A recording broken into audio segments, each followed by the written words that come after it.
Demos nuestras manos sobre nuestro hermano Frank. Padre, aquí estamos esperando de tu misericordia. Invocamos el Espíritu Santo para que venga con poder en este grupo. Especialmente te pedimos, Señor, que unja y le dé una doble porción de tu Espíritu a nuestro hermano Frank. Prepara nuestros corazones, Señor, como una tierra fecunda, que al recibir tu palabra nosotros podamos dar fruto del 100 por 1. Y todo esto, Padre, te lo pedimos en el nombre de Jesús, por intercesión de María, nuestra Madre, y en el poder del Espíritu Santo. Amén. Bueno, pues muy buenas noches a todos los que vienen, y a todos los que hace tiempo que no vienen, que hoy los vemos por aquí. Yo pensé que hoy no iba a venir nadie porque cantidad de personas me han llamado que están enfermos y otros están fuera de Miami, pero bueno, vinieron gente que hacía tiempo que no venían para balancear a los que no vinieron, así que bienvenidos todos en el nombre del Señor y también a las personas que se van pues a integrar durante las próximas semanas a las clases y van a estar pues siguiendo al profeta Ezequiel. Comenzamos el capítulo 15 de Ezequiel, es un capítulo corto, bien corto. Vamos a leer del versículo 1 y 3. Me fue dirigida la palabra del Señor diciendo: Hijo de hombre, ¿en qué es mejor la madera de la vid de las plantas que hay entre los árboles del bosque? ¿Se puede con su madera hacer algún objeto? ¿Se saca de ella una vara de donde colgar los aparejos? Aquí la palabra de Dios con que comenzamos. Yo, como le he dicho, he tratado montones de veces de reunir 2 o 3 capítulos de Ezequiel para adelantar, para hacer un resumen, pero es verdad que los capítulos están tan buenos que no puedo, cuando yo los leo digo, no puedo simplificarlos, no solo buenos, actuales. Y aquí empieza el Señor hablando, y por eso es interesante, de la madera de la vid. Este pequeño capítulo habla sobre la vid, que después el Señor va a usar tantas veces ese ejemplo de la vid. Muchas veces en las Escrituras el Señor usa la vid como una ilustración de lo que es Israel, de lo que es Israel para él. Y más tarde se va a referir la vid también al Mesías, cuando venga el Mesías. Por ejemplo, en Génesis 49:11, la vid representa las futuras bendiciones del Mesías. En Números 13:23, las vides llenas de uva fueron señal de la fertilidad y abundancia que iba a haber en la tierra de Canaán. En Deuteronomio 32:32 nos habla que una mala vid podía también ilustrar lo que es la maldad del hombre. En Jueces 9, del 12 al 13, Jotán usó una vid como figura en una historia que él hizo. En el Salmo 80, del 8 al 19, Israel es comparada con una vid. En Isaías 5, del 1 al 7, Israel también es considerada como una vid. Cuando veamos Oseas 10, versículo 1, Israel era como una vid llena de frutos. En Jeremías 2:21, que ya lo vimos, Israel comenzó como una vid noble. Y en Ezequiel, aquí, después más adelante en el 17:5 y en el capítulo 19:10, va a usar esta imagen de la vid y de la viña también en este sentido que hemos hablado hasta ahora. Después, en San Juan 15 y en San Lucas 20, el Señor pues usa la parábola de la vid para ilustrar al Israel rebelde de la época de él, y también para ilustrar, sobre todo en San Juan 15, de la relación que tenía Dios con su pueblo. Ezequiel parece que respondió a una pregunta o a una protesta, como comienza así, el Señor se dirige con una pregunta a Ezequiel, ¿no? Tal parece que el Señor le está contestando. ¿Se acuerdan que el capítulo anterior fueron los ancianos a consultarlo? Que lo sacó casi a zapatazo de aquello allí, pero parece que le dejaron alguna inquietud, estaba en el pueblo preguntando o diciendo, parece que ellos estaban confiados diciendo, Dios no nos va a juzgar, somos el pueblo elegido, somos la vid especial de las profecías hablan de nosotros como como una vid. Hemos sido, a lo mejor las crisis nos han azotado, pero Dios nos va a liberar. Parece que ese era el pensamiento que había en Israel. Ellos estaban confiados, falsamente confiados en que eran el pueblo de Dios. Ellos decían, como somos el pueblo de Dios, bueno, todo se nos permite, ¿no? A la larga la promesa de Dios, pues Él se va, todo esto pues va a seguir, todo esto va a pasar. Y esta palabra que da el Señor, pues cuestiona esas falsas afirmaciones, esa seguridad de Israel, de que son un pueblo privilegiado de Dios. Entonces yo me voy a preguntar, ¿Israel es el pueblo privilegiado de Dios? ¿Qué creen ustedes? Sí, por supuesto que sí, eso no lo niega el Señor. Lo que pasa es que siendo el pueblo privilegiado de Dios, Dios no le va a dar, vamos a hacer un break, Dios no le va a dar los va a dejar que hagan lo que les dé la gana por la condición de hijo privilegiado de Él. Eso sucede como los padres, siempre los padres tienen un hijo que malcrían más que el otro. Pero si un padre quiere a un hijo, cuando el hijo se porta mal, ¿qué es lo que hace? Lo corrige. Esos padres que todo lo permiten, ¿qué es lo que están criando? Un monstruo futuro, que es lo que vemos hoy, que tenemos nosotros alrededor, porque a los muchachos le dan absolutamente todo lo que quieren. O sea que ellos se equivocaron, sí, era el pueblo elegido de Dios, pero no por eso el Señor lo iba a tratar mejor. Y el Señor lo va a decir también, lo va a decir en San Pablo, si te corrijo porque te amo, es lo que va a decir el Señor. Y esa es la diferencia entre la corrección y el castigo. Yo una vez que dije esto aquí se formó un lío que hasta querían convocar un concilio ecuménico para que en serio hubo gente en América Latina que pidió un concilio para que definiera lo que yo había dicho. Todo porque no oyen, como dice la Escritura, como los ídolos, oyen, o tienen oído pero no oyen, tienen ojos pero tienen boca y sí hablan. Esa es la diferencia. Porque yo dije que el Señor no castiga, que el Señor corrige. Y hasta tuvo que salir Alejandro Bermúdez en mi defensa a escribir un tema larguísimo por eso, porque lo que yo decía en el sentido, pero ellos nada más oyeron la frase, no oyeron lo que yo dije, que cuando dije que el Señor no castiga, que el Señor corrige, yo en aquella oportunidad, lo vuelvo a decir, lo que decía es que la diferencia entre castigo y corrección no está en lo que tú recibes, sino de dónde sale. El palo es exactamente el mismo. O sea, yo cojo y te doy un palo a ti. Ahora te lo puedo dar por dos motivos. Porque te tengo odio o porque te quiero mucho, estás haciendo algo mal hecho para que cambie. Esas son las dos. ¿El palo es el mismo o no? ¿Le duele igual a la persona? ¿Cuál es la diferencia? Lo que yo tengo adentro. En un caso es odio y en el otro es amor. Una persona que ama a otra no puede dejarla pasar si ve que está haciendo un mal. Eso sería la falsa misericordia, la misericordiositis, esa que anda por ahí en no juzgar, que eso lo que hacen es decir, estás en pecado, voy a mirar para acá para que no molestarte. Eso no es lo que el Señor nos manda, y de cada una de esas personas vamos a tener que dar cuenta el día que estemos frente al trono de Dios. El golpe es el mismo.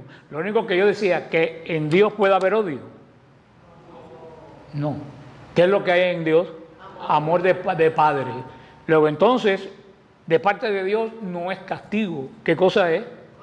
Corrección. Ahora que Israel y nosotros lo entendamos como un castigo, eso es otra cosa, porque la mitad de las veces nosotros no queremos aceptar que Dios nos está corrigiendo. ¿Qué cosa es lo más cómodo decir? Nos está castigando. Entonces decimos, ¿por qué nos hace esto? Porque si tú buscas por qué te hace eso, te vas a dar cuenta que no es un castigo, que es una corrección. Pero toda esa la Inquisición latinoamericana, ellos no oyeron ninguna explicación, ellos nada más que oyeron esta palabra y se lanzaron como andan por ahí, les interesa vuelto un asco.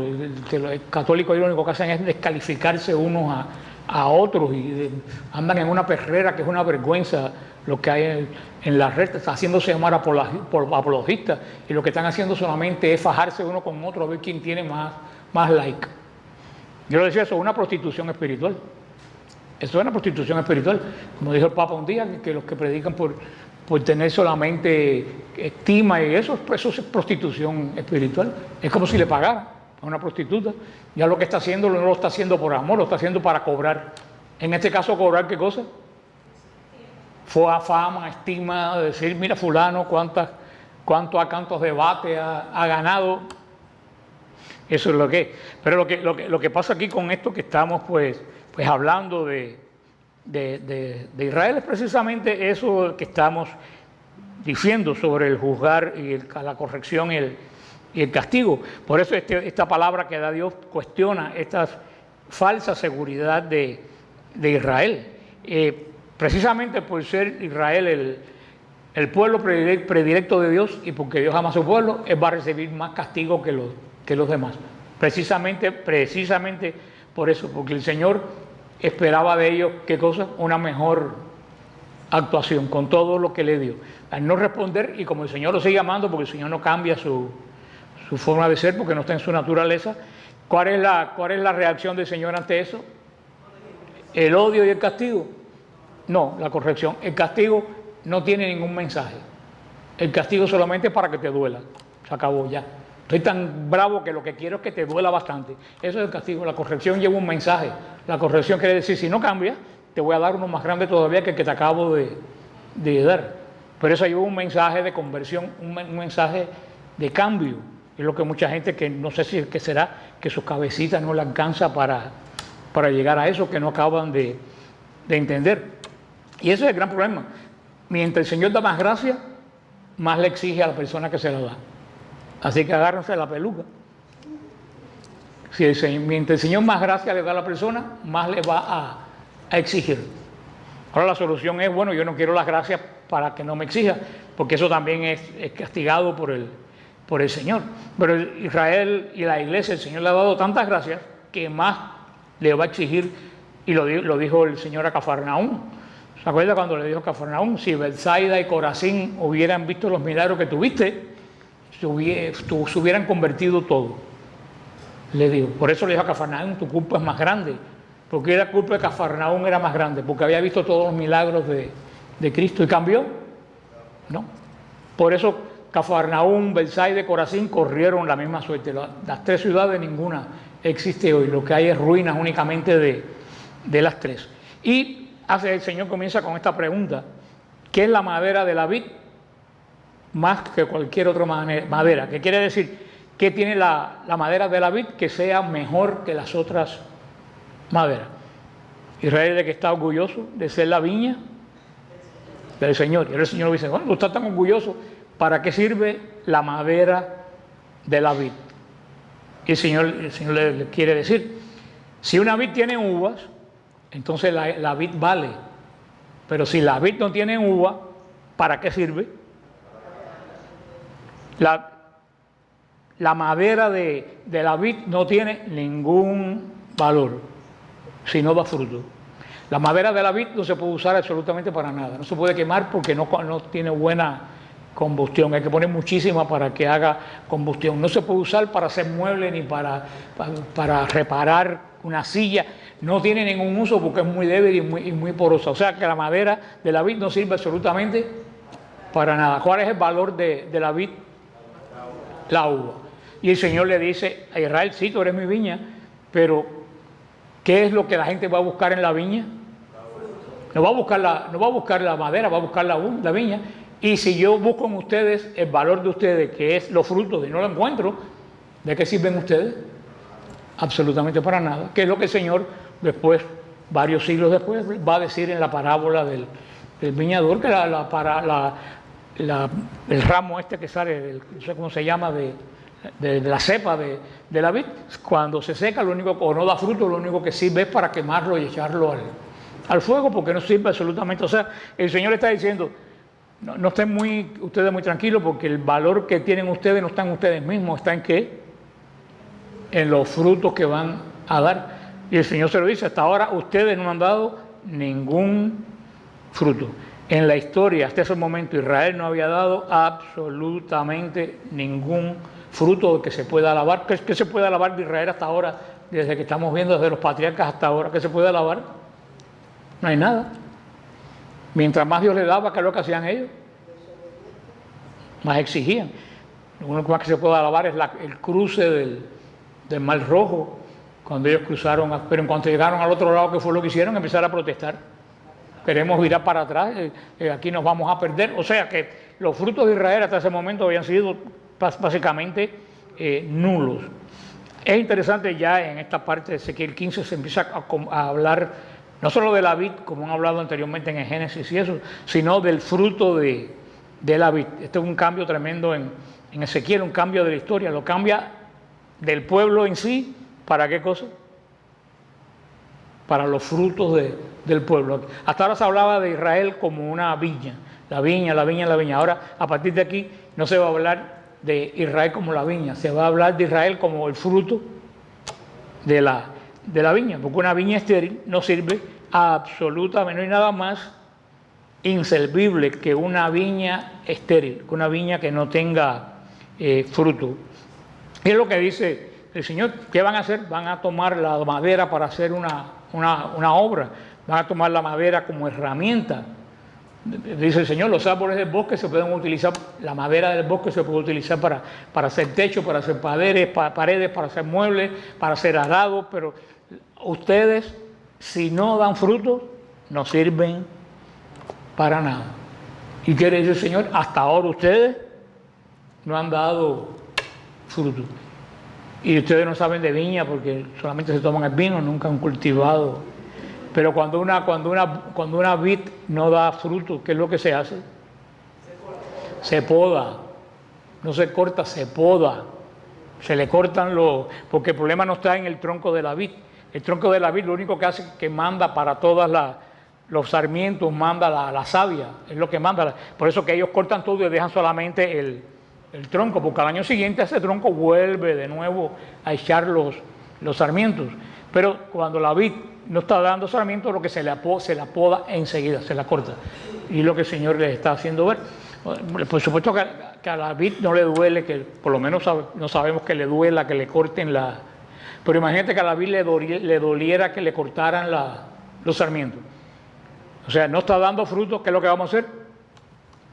Cortar, podarla. Y a la vid le doliera. Oye, sería tremendo dolor eso, que te cortaran. Y eso es lo que el Señor le dice a Israel. Ustedes son una vid que no da fruto. ¿Qué es lo que yo tengo que hacer? Podarla. A la vid no le duele porque no tiene sentido. A ustedes les va a doler porque las voy a podar exactamente igual que a la vid, como hacen los viñadores. El Señor cogió siempre parábolas de cosas que ellos veían alrededor de ellos y podían entender. Vamos a ver el versículo 4 y 5. Dice: más bien se la arroja al fuego para consumirla. Se queman los dos extremos y la parte central también arde. Servirá luego para algún trabajo. Cuando estaba intacta no tenía utilidad. Ahora chamuscada y quemada, ¿qué se podrá sacar de ella?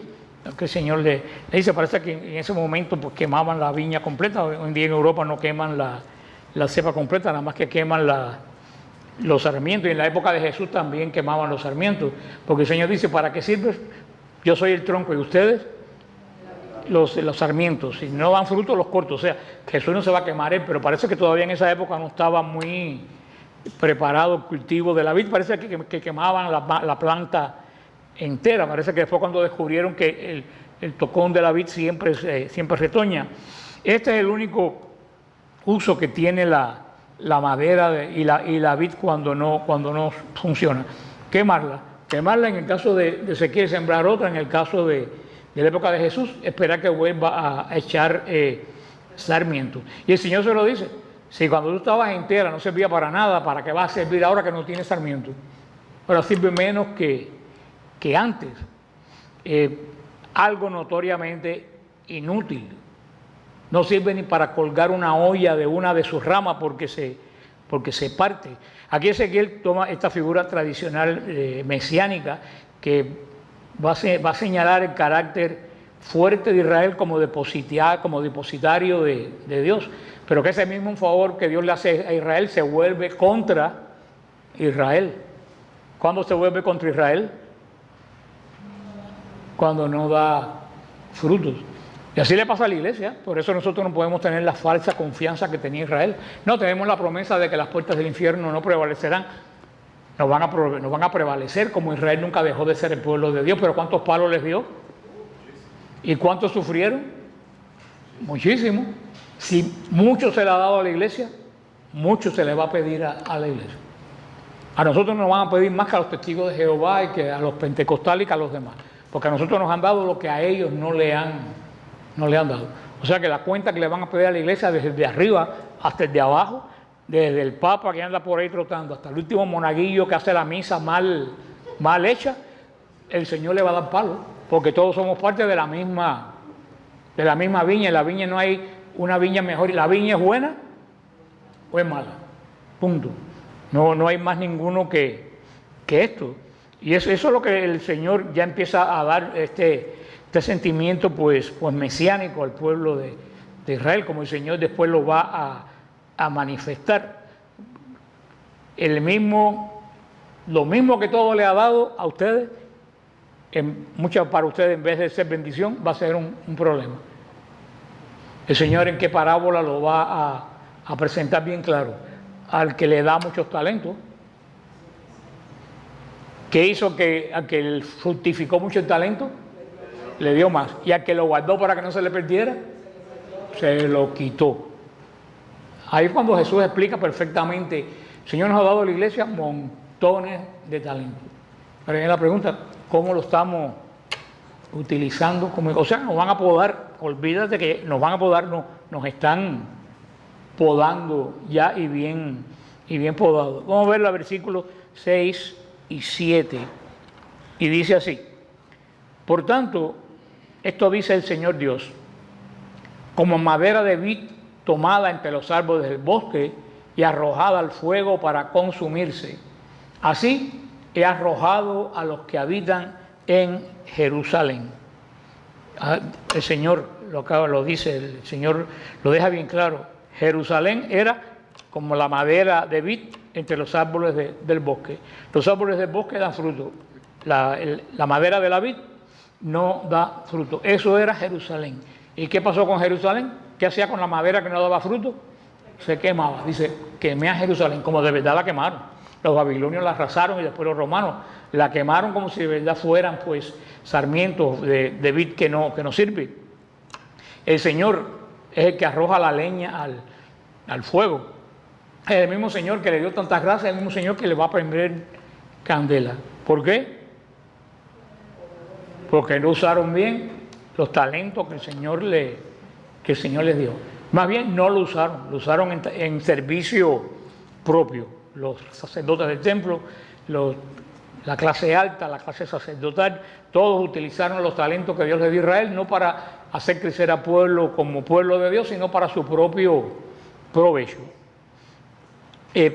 Dice, pondré mi rostro contra ellos. Este término todavía es más fuerte, para nosotros no dice nada, pondré mi rostro contra ellos, pero en el pueblo de Israel era una gran desgracia. Es como si Dios cogiera y se virara de espalda.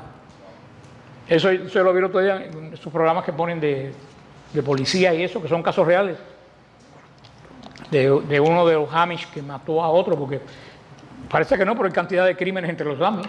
No se queda que porque tienen un gorro, porque que todos andan cantando alabanza, igual que entre los menonitas y toda esa gente, entre los mormones. El 40% de los programas que yo veo de matanza son mormones, que muchas veces matan en la familia a la mujer y al esposo, que prefieren matarlo a divorciarse, porque el divorcio para ellos les quita credibilidad, les quita lucir bien en la iglesia. Entonces, vaya, que no todos los mormones lo hacen, pero hay algunos que prefieren no divorciarse a matar al cónyuge. Esos casos se ven en cantidad, o sea que no crean que todo eso. Este muchacho Amish mató a la mujer, le hicieron el juicio, y cuando él se paró en un juicio, lo condenaron, se miró para su familia y toda la familia se viró de espalda. Todos los Amish se viraron de espalda cuando él los miró. Pues eso es lo que dice el Señor aquí que ha hecho con Jerusalén. El muchacho miró para ellos buscando un consuelo y ellos se viraron de espalda. ¿Qué es lo que quiere decir? Le dijeron, no hay arreglo. Y así, eso es lo que le dice, pondré mi rostro contra ustedes, le dice el Señor Israel. Nosotros no lo entendemos, pero esa sentencia era bien dura. O sea, ahora tú me estás pidiendo, ahora no te voy a enseñar mi rostro. O sea, fue la vid de Israel, fue un fracaso total. ¿Cuál es el último fruto que da Israel? A ver a quién se enciende el bombillo. ¿Cuál es el último fruto de Israel? Cristo es el último fruto de Israel. El Señor es el último fruto de Israel. ¿Y qué hicieron con él? Lo cortaron y lo quemaron. El único fruto que servía, lo dañaron. ¿Qué más se puede hacer con Israel? ¿Qué más podemos hacer con Israel? Dice el Señor. Desaparecerlo como pueblo de Dios. Si el último fruto, ellos solamente existían como una nación para que viniera el Mesías y los redimiera. Y viene el Mesías y los matan. Por eso yo no entiendo a toda esta gente que se la pasan pensando que son judíos, que van a Israel, porque ellos se identifican con un pueblo que ya perdieron el pacto de... Porque ahora la moda entre los protestantes es ser judío. De ninguna de las 12 tribus de Israel. Porque lo mejor del caso es que casi todos son centroamericanos. Quiero decirle que en Israel se burlan de esa gente. Hasta yo me encontré en Israel un boricua judío que me dio una tarjeta porque estaba haciendo una sinagoga un judío con una bandera de Puerto Rico colgando aquí. Se tenía de judío. Y hay también aquí en Miami rabinos cubanos. También hay rabinos cubanos. Yo conozco a uno que nacieron en Guantánamo, en Guanabacoa, y no tienen absolutamente... Pero ¿cuál es la moda? El pentecostalismo ya se hizo diferente. Quitó lo poco que los protestantes dejaron de la Iglesia Católica. Los protestantes quitaron todo lo que pudieron de la Iglesia Católica. Las iglesias tradicionales del protestantismo los luteranos dejaron 3 o 4, ¿cómo se llama? Sacramentos. Los otros después vinieron y que quitaron sacramentos y dejaron no solamente el bautismo y la cena. Después vino otro, llegaron los bautistas y quitaron hasta el bautismo lo quitaron de sacramento. Ya cuando llegaron estos últimos pentecostales de ahora, ¿qué tenían que quitar? Nada. Eran exactamente igual que los otros. Entonces, para poder atraer gente, ¿qué es lo que tenían que hacer? Inventar algo nuevo. ¿Qué se hicieron? Judíos. O sea, volvieron para el siglo I, para poder atraer gente. Tú lo ves ahí tocando los chofares con banderas de Israel en el templo. No ponen la cruz porque es un signo pagano, y ponen una bandera de Israel. Y me dice Rebeca que cuando van a Israel, ellos van a la fiesta de los tabernáculos. Ellos no van a Semana Santa, ni van a la fiesta de la conmemoración, de la inauguración del Estado de Israel. O sea, ellos no van a Israel a nada cristiano. Ellos van a Israel solamente a las cosas judías. Y se llaman cristianos. Eso no es más que es una moda para poder atraer. Ahora, el tonto que se lo cree, que porque le cambian el nombre ya es judío. Los judíos se ríen como locos de toda esta gente que van de aquí de América Latina para allá, porque me lo cuentan. Cuando llegan ahí se ponen a hacer sus cosas como si fueran judíos. Ellos saben verdaderamente que no son judíos. Para los judíos, el único pueblo que no le interesa que la gente se convierta. A los judíos no quieren que la gente se convierta. A ellos no les interesa que nadie se convierta. Y se lo dicen. Se lo dicen. Yo he visto unos comentarios ahí que ponen que se llama un Bacari suelto en Israel, que ellos lo dicen a la gente: ¿para qué se van a convertir si tienen que ponerse a guardar 1 millón de preceptos? O sea que en vez de animarlos, los desaniman, porque es un proceso largo. Pues esta gente viene, ponen una bandera de Israel, se ponen un kipá y dice que son ya judíos y se creen miembros de las tribus de Israel. Eso es un verdadero disparate. Están volviendo al siglo I. Yo le estaba diciendo, lean. Si leen la epístola a los Gálatas, ahí está la cosa ya clarísima. Está en Gálatas, lo dice bien claro. Israel tuvo una función como una niñera, como una manejadora, como una nana, mientras Israel estaba dando los primeros pasos. Esa era la ley. Guió a Israel en los primeros pasos. Cuando vino Mesías se hizo adulto, ya no hace falta una manejadora para el niño. Cuando el niño crece, respeta a la mujer que lo cuidó, todo eso, pero ya la mujer no tiene que andar atrás de él esperando que se caiga o que abra la boca para que coma la papa. Dice, eso es lo que le dice básicamente Gálatas. Ya ustedes son adultos, ya no hace falta la ley para guiarlos a ustedes. Por eso toda la ley antigua cesó. Ahora no nos guiamos por la ley, nos guiamos por el sentimiento que nos inspira el Evangelio. Dice el versículo 8, que es el último, le dije que era bien corto. Vamos a ver el 7 y el 8, el 9 y 7 dice: he vuelto el rostro contra ellos, han escapado del fuego, pero el fuego los devorará. Y sabrán que yo soy el Señor cuando vuelva el rostro contra ellos. Haré de esta tierra una desolación, porque han incurrido en rebeldía. Oráculo del Señor. Dios lo prometió, despoblar la tierra de Israel. Lo dijo, dejar la tierra totalmente vacía. Dejar la tierra del pacto totalmente como la dejó, presa de animales y de otros pueblos extraños que no eran el pueblo de Israel. Lo despobló la primera vez y lo cumplió. Lo despobló la segunda vez y por 2000 años lo cumplió. Y con todo, todavía ellos no acaban de entender el papel de Israel en todo esto. ¿Qué fue lo que comenzó la desintegración física de Israel? Fue la desintegración espiritual. La desintegración espiritual la llevó a la desintegración física. Y por ahí comienzan todas las desintegraciones. La desintegración de este país que tenemos en este momento, ¿por dónde comenzó? Por la desintegración espiritual de este país. La iglesia dejó de, protestante y todas dejaron de tener lugar principal en la nación. ¿Quiénes tienen el papel principal en la nación? Los LGTB, el Black Lives Matter, esas son la gente los que dirigen la sociedad. La iglesia ha quedado relegada y con la iglesia la fe. Ese es el gran problema de Israel, ese es el gran problema de todos nosotros. No solo fue el pecado de Israel lo que trajo juicio de Dios a Israel. Lo que trajo juicio de Dios a Israel fue que ellos fueron persistentes en el pecado. Porque tú puedes pecar y el Señor te perdona, pero que cuando el pecado se convierte en ti en habitual, ¿qué cosa es eso? Eso es un vicio.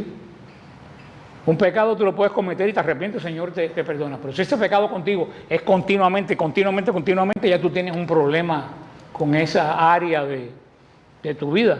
Y es lo que le dice el Señor a Israel.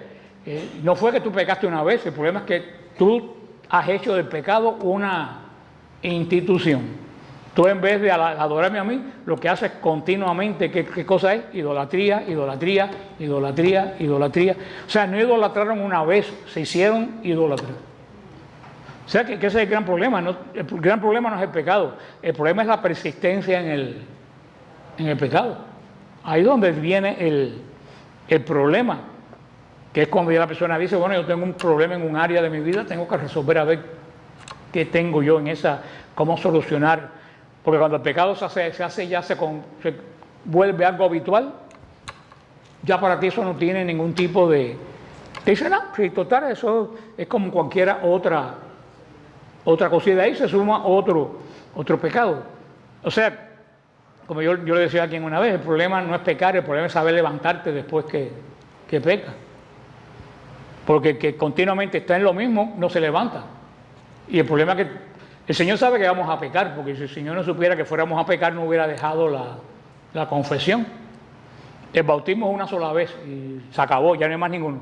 Si el Señor supiera que nosotros no íbamos a pecar más, hubiera habido solamente una confesión y se acabó. O como pensaban los antiguos de la iglesia, que después del bautismo no había perdón de los pecados. El Señor instituyó la confesión porque sabía que continuamente íbamos a pecar. Así que el pecado no es tanto el problema. ¿Cuál es el problema? La perseverancia en el pecado, que persevera de tal forma que ya llega un momento que lo ves tan normal que no piensas que es pecado. Eso le pasó a Israel, eso le pasa a nosotros, eso le pasa a la iglesia, nos pasa a todos como personas. O sea, por eso dije que estaba tan interesante este capítulo de Ezequiel, que no me lo quise pues saltar. Vamos a hacer la colecta, sacaron la...